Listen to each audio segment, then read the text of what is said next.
આવવાનું થયું તો અત્યાર સુધી મારા બધા કાર્યક્રમ ભર બપોરે રાખતા હતા. ઘણા લાંબા સમય પછી આણંદના લોકોને અને એટલા માટે ગુજરાત ભાજપનો આભાર.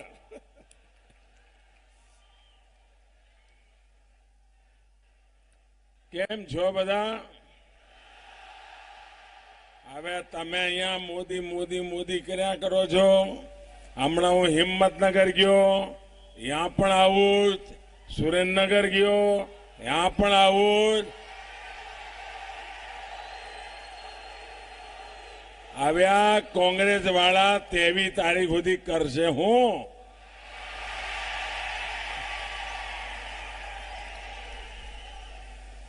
ઊંઘની ગોળીઓ લેવી પડશે.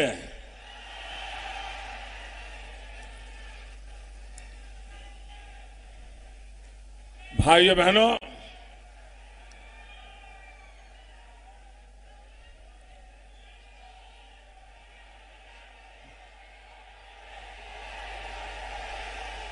सहकारी क्षेत्र માટે વિશ્વનું ધ્યાન આકર્ષિત કરનાર અમૂલની આ ધરતી, સરદાર સાહેબે જે બીજ વાવ્યા એનું આ વટવૃક્ષ.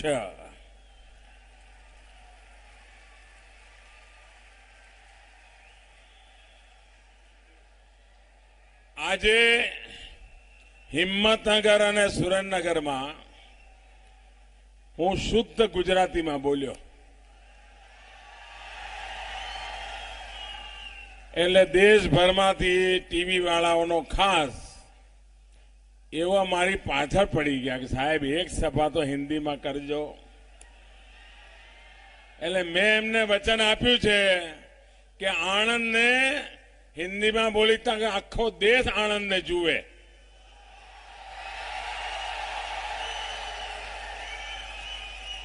તમને મંજૂર છે ને? शाबाश. भाई और बहनों, चरोतर में आने का अपना एक सुखद अनुभव है. इसके पूर्व दिशा में पावागढ़ पर पर्वत माता कालका विराजमान है. पश्चिम दिशा अहमदाबाद में मां भद्रकाली उपस्थित है और दक्षिण में समंदर के तट पर सिकोतर मां हमें आशीर्वाद दे रही है. मां का आशीर्वाद हम सभी पर बना रहे, ऐसी मैं मां को चरणों में विशेष प्रार्थना करता हूं. ये हमारी धरती, संतराम मंदिर, सत कैवल परंपरा और स्वामीनारायण एक ही समय के इन तीनों परंपराओं ने भक्त युग में न सिर्फ चरोतर को, न सिर्फ खेड़ा डिस्ट्रिक्ट को, पूरे गुजरात की सांस्कृतिक सामाजिक चेतना जगाने का काम किया था. इन तीनों महान परंपराओं, सत कैवल हो, संतराम मंदिर हो, स्वामीनारायण मंदिर हो, मैं इन तीनों परंपराओं के चरणों में आज आदरपूर्वक वंदन करता हूं. आज भगवान महावीर जी की जयंती भी है. मैं गुजरात के लोगों को, देश और दुनिया के लोगों को इस पावन दिन महावीर जयंती की बहुत बहुत शुभकामनाएं देता हूं. आज के वैश्विक वातावरण में भगवान महावीर के संदेश हमें शांति, प्रकृति और मानवीय प्रवृत्ति से जोड़ने की प्रेरणा देते हैं। साथियों, ये हमारा आनंद श्वेत क्रांति की जन्मभूमि है और आनंद के सभी लोग श्वेत क्रांति के नायक नायिकाएं हैं। इस पूरे क्षेत्र के और विशेष करके यहां गांवों को, हमारे किसानों को, हमारे पशुपालकों को मैं आज सर झुका करके नमन करता हूं। लौह पुरुष सरदार वल्लभ भाई पटेल, वीर विट्ठल भाई पटेल, इंदुलाल याग्निक, गोवर्धन राम त्रिपाठी, अनगिनत महापुरुष, बहुरत्ना वसुंधरा किसको कहते हैं, इस भूमि के हर कण कण में अनुभव करते हैं। उस भूमि को मेरा शत शत प्रणाम।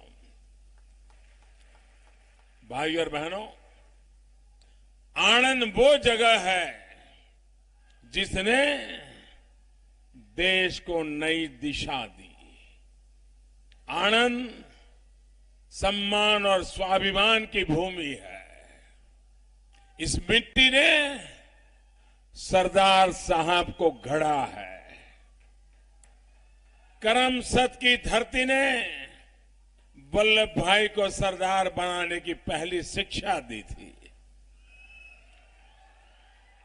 मैं जब पिछले साल यहां आया था तो हजारों करोड़ के प्रोजेक्ट का लोकार्पण और शिलान्यास का मुझे अवसर मिला था।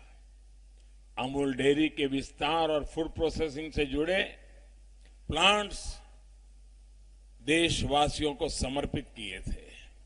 साथियों, बीते 5 वर्षों में आप सभी के सहयोग से मैंने देश के विकास के लिए बहुत ईमानदारी से प्रयास किया है। आपके ही आशीर्वाद से, आपके ही समर्थन से मैं सामान्य मानवीय की मूल आवश्यकताओं को पूरा करने की तरफ बड़े कदम उठा पाया। हम गरीबों के लिए पहले की सरकार के मुकाबले 6 गुना ज्यादा घर बने पाए हैं। 6 गुना ज्यादा। आप विचार करो, 6 गुना વધારે। ये संभव हुआ है आपके आशीर्वाद के कारण। हम गरीब बहन के किचन तक मुफ्त में एलपीजी कनेक्शन पहुंचाने का काम भी कर पाए। अगर उसका यश किसी को जाता है तो आप सबके आशीर्वाद को जाता है। हर गांव, हर घर तक बिजली पहुंचाने का काम भी मैं आपके आशीर्वाद से ही कर पा रहा हूं। आजादी के 7 दशक बाद देश की गरीब बहन बेटियों को शौचालय की सुविधा दे पाया हूं, वो आप ही के सहयोग के कारण संभव हुआ है। देश भर के युवा साथियों को करीब 7 लाख करोड़ रुपए, 7 लाख करोड़ रुपया, 7 लाख करोड़ रुपए बिना बैंक गारंटी के ऋण स्वरोजगार के लिए दे पाया, वो भी आपके आशीर्वाद की बदौलत है। भाइयों और बहनों, 5 वर्ष पहले आपने अपने एक वोट से दिल्ली की सल्तनत को बदल डाला और एक चौकीदार को बिठा दिया।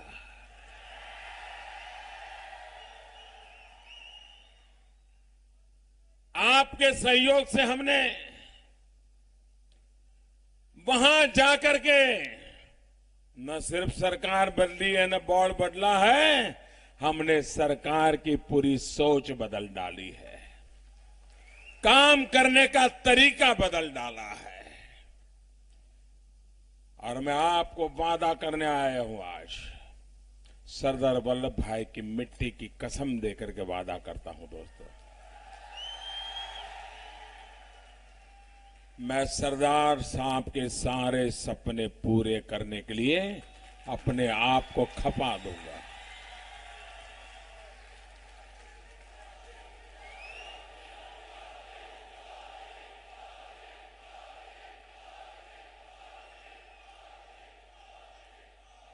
दिल्ली से चलने वाली सरकार, उसको हम दिल्ली से बाहर ले गए। पूरे हिंदुस्तान के हर कोने में मैंने दिल्ली को ला करके खड़ा कर दिया दोस्तों। सरकारी योजनाओं को सरकार के दफ्तर से निकालकर जन भागीदारी और जन आंदोलन से जोड़ दिया। सामान्य मानवीय पर विश्वास किया, देश के सामर्थ्य पर विश्वास किया। साथियों, बीते 5 वर्ष हम आवश्यकताओं को पूरा करने की तरफ बढ़े।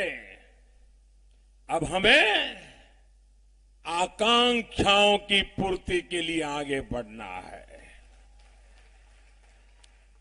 बीते 5 वर्ष में भारत आत्मविश्वास से भरा, अब विकसित भारत की तरफ कदम बढ़ाने हैं। बीते 5 वर्ष में हमने सरदार साहब के एक भारत श्रेष्ठ भारत की सोच को बुलंदी दी, अब उसको मजबूती देनी है। लेकिन साथियों, आपको इन प्रयासों के बीच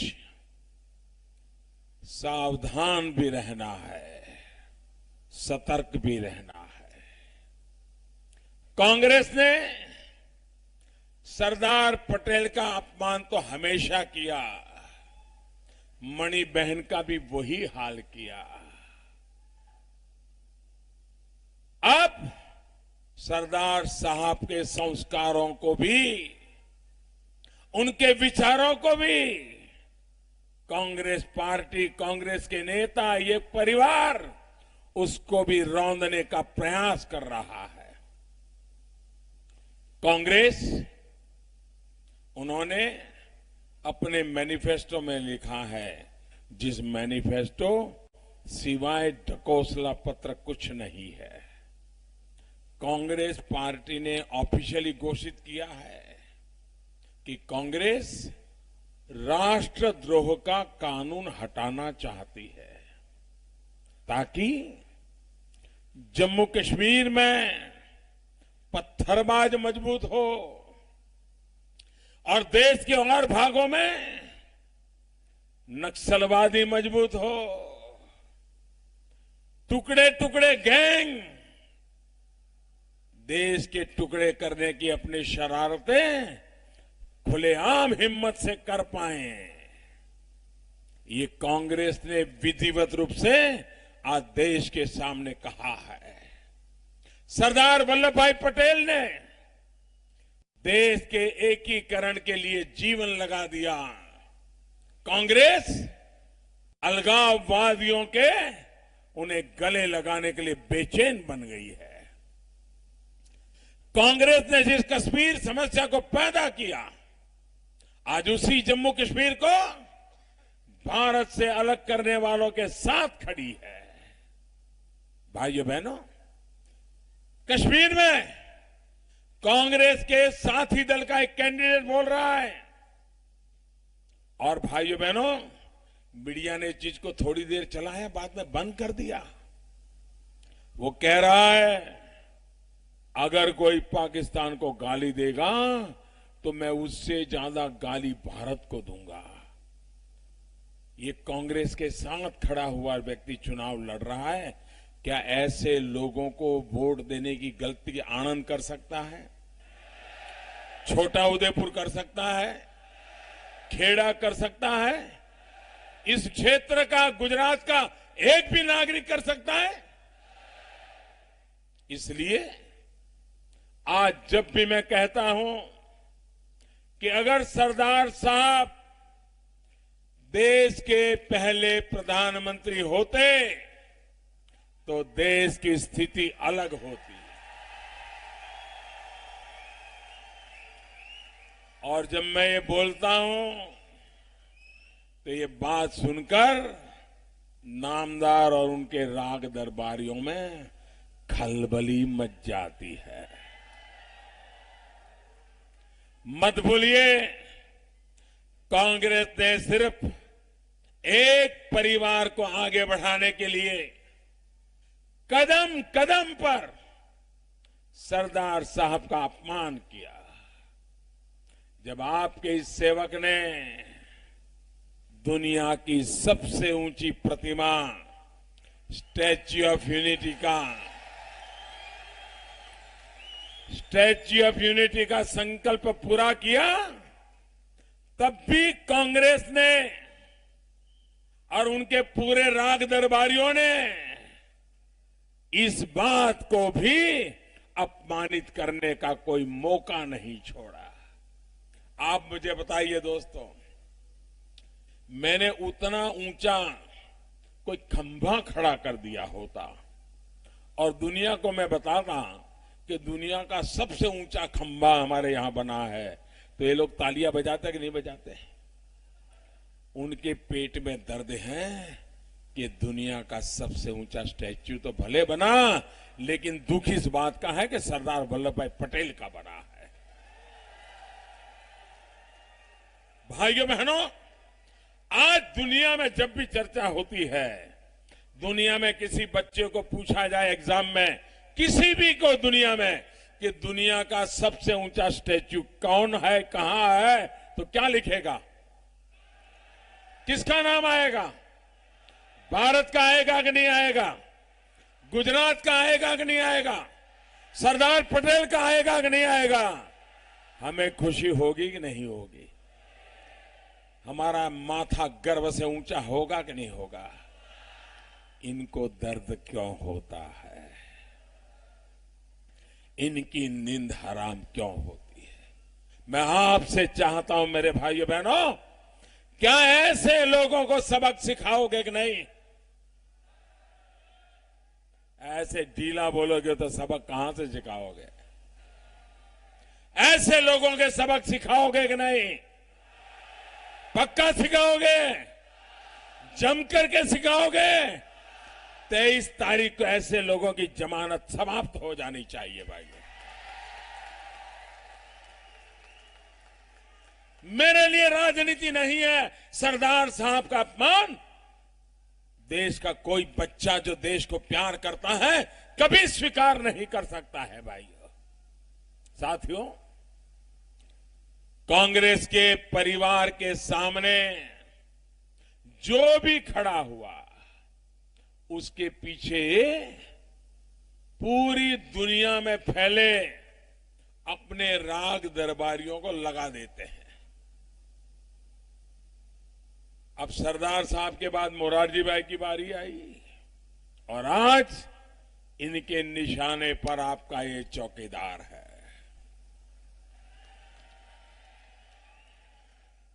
दो दशक से मुझे निरंतर कैसे गालियां दी जा रही हैं, इसके गवाह आप हैं। यही किए इन लोगों ने, झूठे आरोप लगाए कि नहीं लगाए? दिन रात गंदी हरकतें की कि नहीं की? लेकिन अब कांग्रेस सारी सीमाएं तोड़ने पर अड़ गई है। कांग्रेस के नामदार ने पूरे ओबीसी समाज को, पिछड़े समाज को ही चोर कह डाला। नरेंद्र मोदी से बदला लेने के लिए समाज के ईमानदार लोगों का इतना अपमान बर्दाश्त नहीं किया जा सकता। साथियों, जब सिर्फ वंशवाद ही विजन बन जाए, देश का डिवीजन यही उनका विजन हो, समाज का डिवीजन यही उनका विजन हो, तब गाली गलौज की नीति की ही उनके लिए एकमात्र सहारा बच जाता है। और कांग्रेस सिर्फ मुझे ही गाली देती है ऐसा नहीं है, गलती मत करना। कांग्रेस ने किसी को नहीं छोड़ा है। कांग्रेस ने गरीबों का ये कहकर अपमान किया कि गरीबी एक मानसिक अवस्था है। कांग्रेस के लोग नॉर्थ ईस्ट के पहनावे का अपमान करते हैं, उसको अजीबो गरीब बताते हैं। कांग्रेस की सरकार देश के बहुसंख्यक समाज को आतंक से जोड़ती है। हिंदू आतंक ऐसी थियरियां बढ़ चढ़ करके दुनिया के सामने पेश करती है। साथियों, कांग्रेस सरकार के समय कैसे देश की सुरक्षा को ताक पर रखा गया, उसका भी उदाहरण आपको देता हूं। इन्होंने मध्यम वर्ग को भी नहीं छोड़ा। मध्यम वर्ग को कहते हैं सेल्फिश है, स्वार्थी है। क्या भाई मध्यम वर्ग सेल्फिश है क्या? अगर कानून का पालन करता है तो मध्यम वर्ग, ज्यादा से ज्यादा टैक्स देता है तो मध्यम वर्ग, सरकार पर समाज पर कम से कम बोझ पड़ता है तो मध्यम वर्ग का। लेकिन ये लोग मध्यम वर्ग को स्वार्थी कहते हैं। क्या ऐसे लोगों को माफ करोगे क्या? भाइयों बहनों, मैं आज एक जानकारी यहां देना चाहता हूं गुजरात की धरती से। देश के लिए भी नई जानकारी होगी, इनको भी आश्चर्य होगा। हमारे देश में ऐसे ऐसे संगठन पैदा हो जाते हैं, 5-50 लोगों की टोली मिलकर के सरकारी कानून में रजिस्ट्री करवा दें, संस्थाएं चलाएं और विदेशों से हजारों करोड़ रुपए ले रहे थे, हजारों करोड़। लेकिन ये पैसे कहां खर्च हो रहे थे, किस इलाकों में खर्च हो रहे थे? दूर दराज गांवों में ये करने वाले लोग कौन थे? इनका मकसद क्या था? कांग्रेस सरकार के ये सब राग दरबारी होने के कारण इतनी बड़ी सरकार, इतना बड़ा देश कभी इनसे हिसाब ही नहीं मांगा कि भाई विदेशों से पैसे लाते हो, करते क्या हो?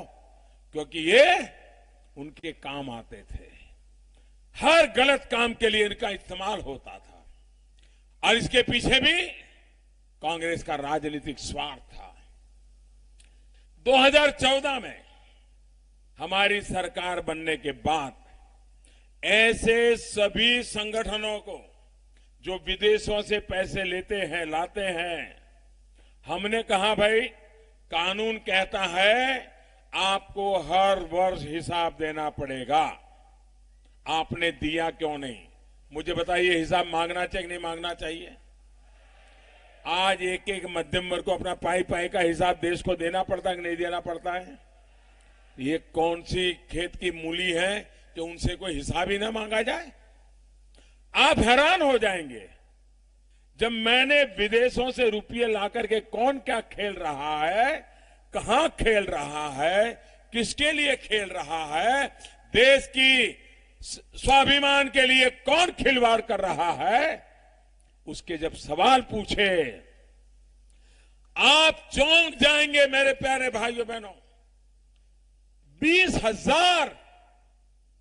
20,000 संगठन ऐसे निकले जिन्होंने कोई जवाब ही नहीं दिया। विदेशों से पैसे लाकर के बैठ गए, कोई हिसाब देने के लिए तैयार नहीं। और मैंने कानून को इतना ताकत से लागू किया कि अब वो 20,000 सरकारी दफ्तर में आना ही बंद हो गए। उनका विदेशों से आना पैसा भी बंद हो गया और भागे भागे फिर रहे हैं। आप मुझे बताइए, ऐसे लोगों का हिसाब मांगना चाहिए कि नहीं मांगना चाहिए? ऐसे नहीं, मुझे पूरा समर्थन चाहिए। मांगना चाहिए कि नहीं मांगना चाहिए? गलत करते हैं तो सजा होनी चाहिए कि नहीं होनी चाहिए? और ये 20,000 संगठन मोदी के पीछे पड़ जाए तो मोदी ने डरना चाहिए क्या? डरना चाहिए क्या? मोदी की रक्षा कौन करेगा? कौन करेगा? मोदी की रक्षा कौन करेगा? मोदी को आशीर्वाद कौन देगा? आपके आशीर्वाद होंगे तो भाइयों बहनों, मैं इनसे पाई पाई का हिसाब लेके रहूंगा, मैं बताता हूं।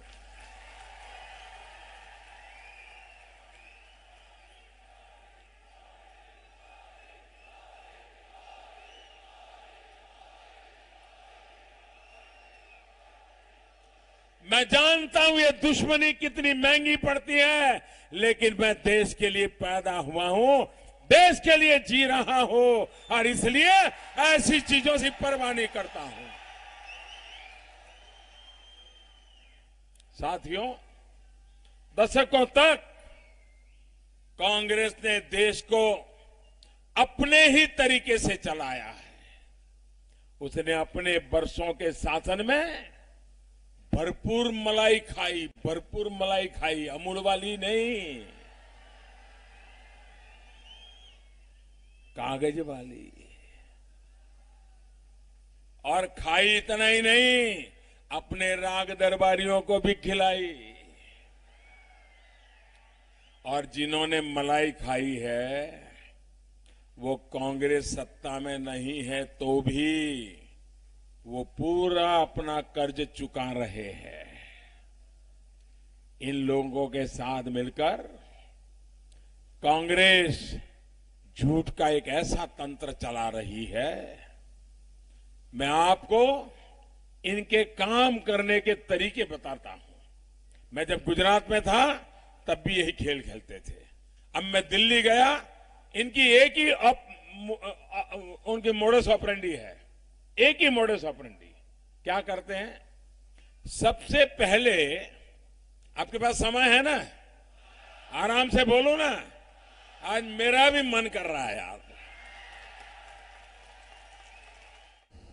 તો વિના બાદ ફરીથી આપને જણાવીશું પ્રધાનમંત્રી નરેન્દ્ર મોદી સંબોધન કરી રહ્યા છે। હાલ રોકાઈ એક બ્રેક માટે।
Welcome back. અરાઉન્ડ ગુજરાત સાથે હું છું સિદ્ધિ, મારી સાથે છે મિથુન. પ્રધાનમંત્રી નરેન્દ્ર મોદી આણંદમાં સભાને સંબોધન કરી રહ્યા છે.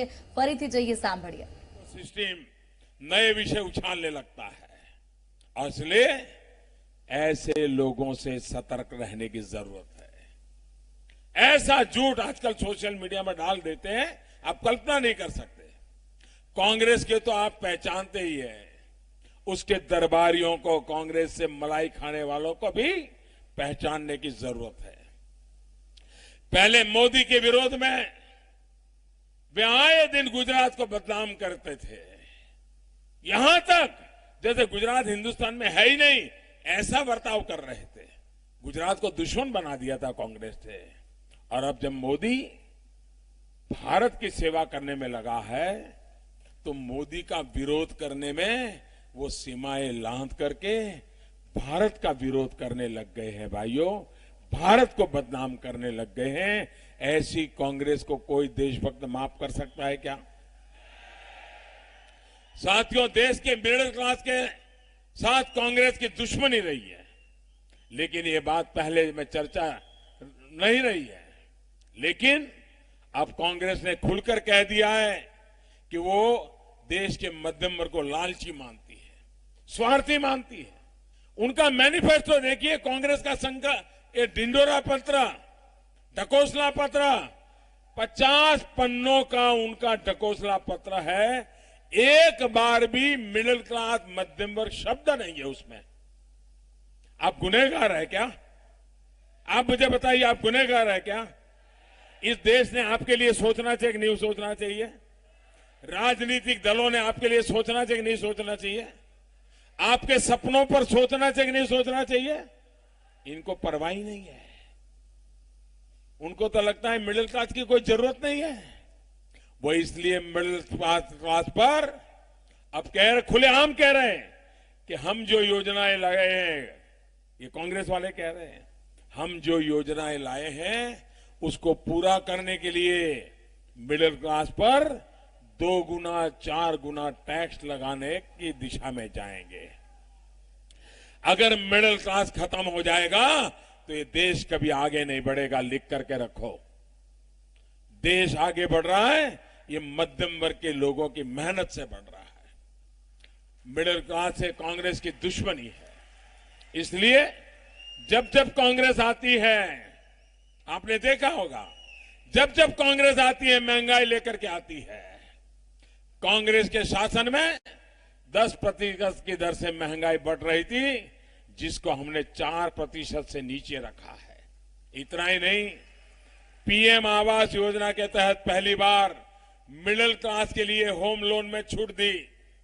आज मिडिल क्लास को होम लोन पर 5 से 6 लाख रुपए तक की बचत हो रही है। एजुकेशन लोन पर पहले जो ब्याज लगता था 15% से हमने आज कम किया, लगभग 11% कर दिया है। इतना ही नहीं, दवाइयां सस्ती की गई है। हार्ट और नी सर्जरी 70-80% तक सस्ते हुए हैं। यानी स्वास्थ्य पर होने वाले खर्च बहुत कम हुआ है। देश का मध्यम वर्ग, देश का ईमानदार करदाता अच्छी सड़कें चाहता है, ट्रांसपोर्ट की बेहतर सुविधाएं चाहता है, आधुनिक इंफ्रास्ट्रक्चर चाहता है। बीते 5 वर्षों में हमने इस ओर पूरा ध्यान दिया है। लोगों के जीवन भर की कमाई किसी गलत बिल्डर के पास न फंसे, उसे समय पर अपना फ्लैट मिले, उसके लिए हमारी सरकार ने रेरा कानून भी बनाया है। आज देश के 30,000 से ज्यादा प्रोजेक्ट इसमें रजिस्टर्ड हुए हैं।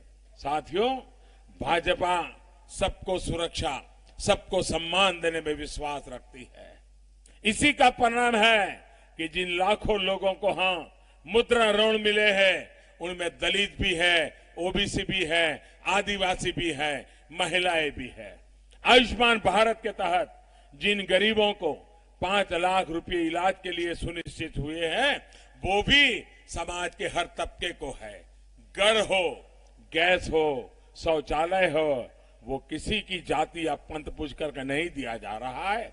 महिलाओं के खिलाफ अत्याचार को रोकने के लिए सरकार ने बेटियों के साथ राक्षसी कृत्य करने वाले बलात्कार करने वालों को फांसी की सजा देने का कानून, ये मोदी में दम है।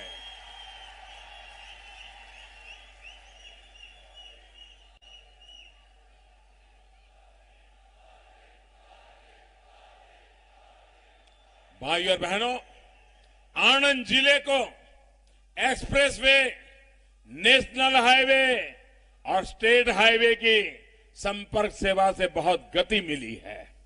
दिल्ली मुंबई फ्रेट कॉरिडोर हो, वासद बगोदरा 6 लाइन रास्ता हो, इस क्षेत्र को बहुत लाभ होने वाला है। अहमदाबाद और मुंबई के बीच बुलेट ट्रेन का काम भी प्रगति पर है। इसका सीधा फायदा आनंद को मिलेगा। भाई और बहनों, अमूल आज सिर्फ खेड़ा का, गुजरात का ही गौरव नहीं रहा है, बल्कि देश का ब्रांड बन गया है। अमूल ने दूध, दही और मक्खन से आगे बढ़ते हुए अब आइसक्रीम, चॉकलेट, न जाने कितने प्रोडक्शन में हाथ आजमाया है। भाइयों बहनों, साथियों, आज मैं पशुपालकों का भी विशेष आभार व्यक्त करना चाहता हूं। आपके श्रम से आज भारत दुनिया में सबसे बड़ा दूध उत्पादक बना है। आपको फंड की कमी ना आए, इसके लिए पशुपालकों को भी किसान क्रेडिट कार्ड की सुविधा दी गई है। इतना ही नहीं, इस बार के बजट में राष्ट्रीय कामधेनु आयोग बनाने का फैसला भी लिया गया है। यह आयोग पूरी तरह से हमारे पशुधन की रक्षा सुरक्षा से लेकर नियम कायदों को लागू कराने का काम करेगा। भाइयों और बहनों, पिछली बार गुजरात ने 26 की 26 सीटों पर कमल खिलाया था। ये रिकॉर्ड दोबारा दोहराना है और चौकीदार को सशक्त बनाना है। भाइयों बहनों, आप मुझे बताइए, ये कांग्रेस के लोग सेना को सवाल पूछते हैं, सर्जिकल स्ट्राइक का विरोध करते हैं।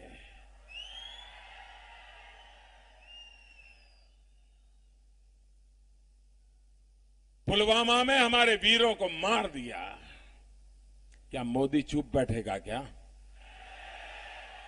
मोदी को चुप बैठने के लिए आपने भेजा है क्या? मोदी माला जपेगा कि मारा मारा मारा मारा ये करता रहेगा क्या? ये सरदार पटेल की धरती में पैदा हुआ मोदी है।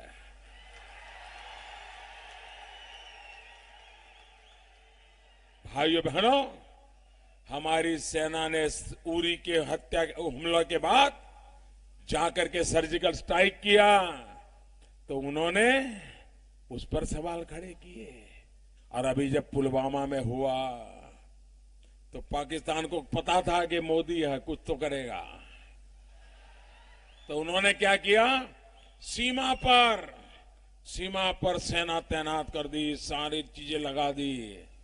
मोदी को भी मालूम था और इसलिए मोदी ने क्या किया, ऊपर से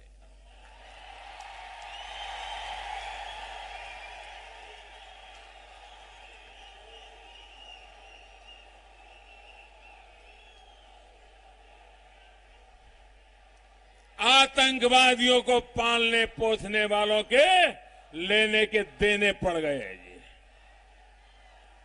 और सब साफ कर दिया। दोस्तों, आप मुझे बताइए,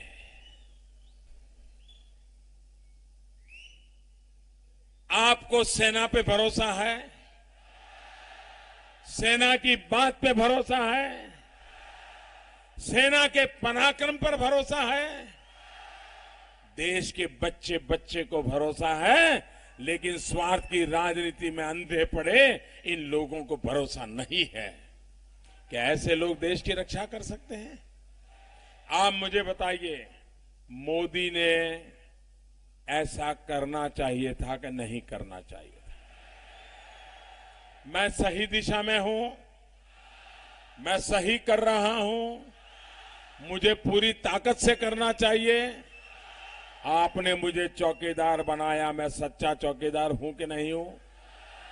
चौकीदारी कर रहा हूं कि नहीं कर रहा हूं? मेरी चौकीदारी से आप खुश हैं? आप भी मेरे मैं आज एक संकल्प करवाना चाहता हूं, आप करेंगे? और सबके सब करेंगे, हाथ ऊपर करके करेंगे, इधर वाले भी करेंगे, उधर वाले भी करेंगे, ये भी करेंगे, पीछे वाले भी करेंगे, पूरी ताकत से करेंगे। आपका हाथ ऊपर कीजिए, मोबाइल फोन में जो बैटरी और लाइट है उसको भी चालू कीजिए, आपकी फ्लैश चालू कीजिए, फ्लैश चालू कीजिए। और मैं बुलवाता हूं, बोलेंगे आप? मैं जब नारा बुलवाऊंगा तब आपको बोलना है, आपको कहना है घर घर में है चौकीदार। क्या बोलना है आपको? घर घर में है चौकीदार। आपको क्या बोलना है? घर घर में है चौकीदार। भ्रष्टाचारियों होशियार,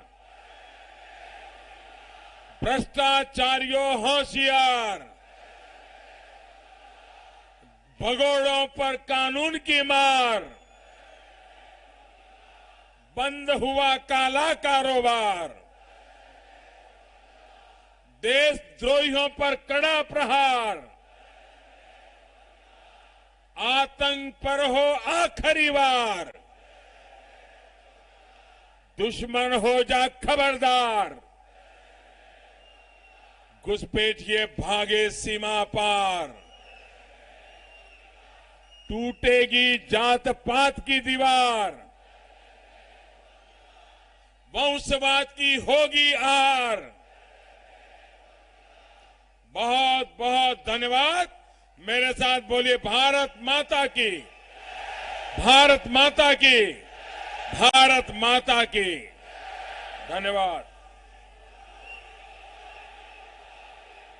તો આણંદમાં વડાપ્રધાન નરેન્દ્ર મોદી સભા સંબોધી રહ્યા હતા અને તેમણે કોંગ્રેસ પર સીધા પ્રહાર કર્યા છે।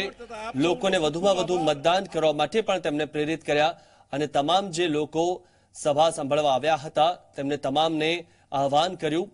મોબાઈલની તેમની ફ્લેશલાઇટ ઓન કરીને અને તમામે જે રીતે એક સાથે વડાપ્રધાન નરેન્દ્ર મોદીએ જે વાક્યો કીધા તે વાક્યો તમામે દોહરાવ્યા છે અને फिर एक बार मोदी सरकारનો નારો આપ્યો છે। તમામને તે વાત પણ કરી છે કે मैं भी चौकीदार, फिर एक बार मोदी सरकार।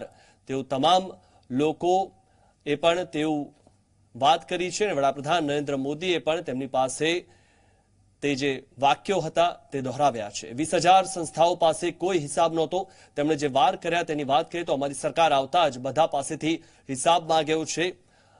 20,000 સંસ્થાઓ પાસે હિસાબ નહોતો ને હવે અમારી સરકાર આવતા જ બધા પાસેથી હિસાબ માંગ્યો છે। તો આતંકવાદીઓ પર વાર કરવાની વાત પણ વડાપ્રધાન નરેન્દ્ર મોદીએ કરી છે અને જે રીતે અહીં સભા સાંભળવા માટે લોકો આવ્યા હતા તે તમામને સભાના અંતમાં તેમની મોબાઈલની ફ્લેશલાઇટ ઓન કરાવીને અને વડાપ્રધાન નરેન્દ્ર મોદીએ તેમને જે નારા આપ્યા છે તે નારા તમામ લોકો બોલ્યા હતા।